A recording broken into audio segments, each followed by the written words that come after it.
Halo sobat-sobat, pada kesempatan ini saya akan membahas salah satu upacara adat di Kabupaten Lembata, yakni upacara pemanggilan hujan atau Hodi Urawoi yang masih hidup sampai dengan saat ini. Dan saya juga akan membandingkan dengan ajaran dari filsafat timur. Dalam upacara adat mempunyai fungsi tersendiri yang diyakini masyarakat setempat sebagai sebuah pemulihan atau bentuk pengembalian hubungan sosial antara manusia dengan nenek moyang yang sudah meninggal, serta sebagai salah satu tradisi melestarikan upacara adat sebagai bentuk dari sebuah penghormatan kepada arwah para leluhur.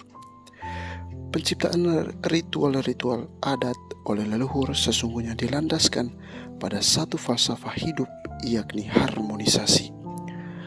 Harmoni antara manusia dengan Tuhan, harmoni manusia dengan manusia, dan harmoni manusia dengan alam.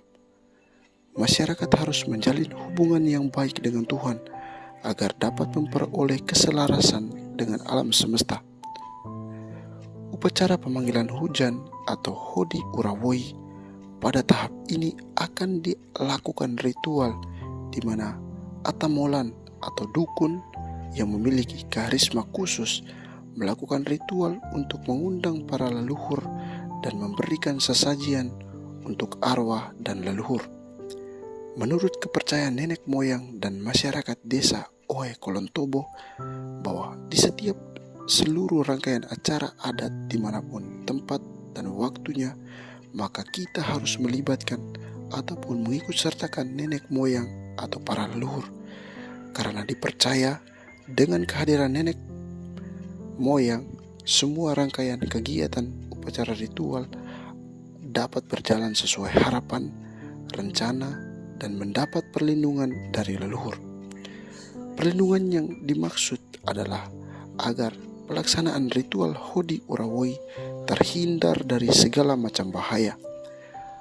Ada 4 macam makna yang terkandung dalam pemanggilan hujan tersebut atau Hodi Urawoi, yakni makna religius, makna permohonan, makna kebersamaan dan persatuan, dan makna penghormatan kepada leluhur nenek moyang. Lao Tse atau Lao Tzu merupakan seorang ahli filsafat dan penyair yang berasal dari Cina yang hidup 500 tahun sebelum Masehi di Tiongkok. Lao Tzu menulis 2 buah karya sastra, yakni Toa dan Ti. Kedua karya sastra tersebut digabungkan dan sangat dikenal luas sampai sekarang, yakni Tao Te Ching yang mengajarkan filsafat Taoisme. Dalam tradisi filsafat Cina, Taoisme dianggap sebagai yang paling tua. Pemikiran Taoisme yang berasal dari kata Toa yang berarti jalan, utamanya berlandaskan pada keseimbangan antara manusia dengan alam. Pemikirannya tentang Taoisme sangat berkembang hingga sampai saat ini. Sebagai seorang penjaga kitab era dinasti Zhou, Lao Tzu dikenal sebagai pemikir yang merencanakan empati dan ikatan antar sesama sebagai upaya perdamaian. Lao Tzu menganggap pemikirannya tentang empati antar sesama hanya bisa didapatkan dengan memahami Toa. Toa merupakan ajaran Lao Tzu yang menciptakan segala sesuatu, mengikat segala sesuatu, menggerakkan segala sesuatu, dan akhirnya melepaskan segala sesuatu. Hal-hal kembali ke keadaan semula. Lao Tzu juga berpendapat bahwa orang yang menyelaraskan diri dengan Toa akan membawa ke dalam keselarasan dengan alam semesta. Lao Tzu menggunakan analogi air yang mana menggambarkan kehidupan manusia. Hidup manusia hendaknya seperti air yang mengalir.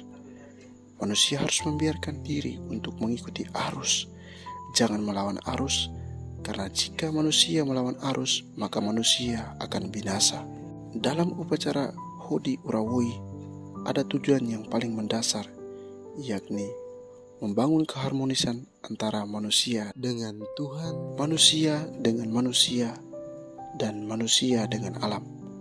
Manusia harus bisa melepaskan egonya agar dapat memperoleh suatu keharmonisan.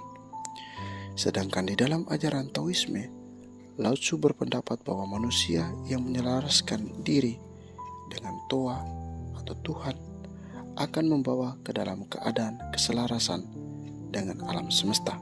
Maka dari itu, dapat diambil kesimpulan bahwa ritual Hodi Urawoi dan ajaran dari Lao Tzu memiliki kesinambungan di mana ada yang diangkat, yakni manusia harus menyelaraskan diri dengan Tuhan sebagai wujud tertinggi, karena dengan demikian akan diperoleh keselarasan antara manusia dengan alam semesta.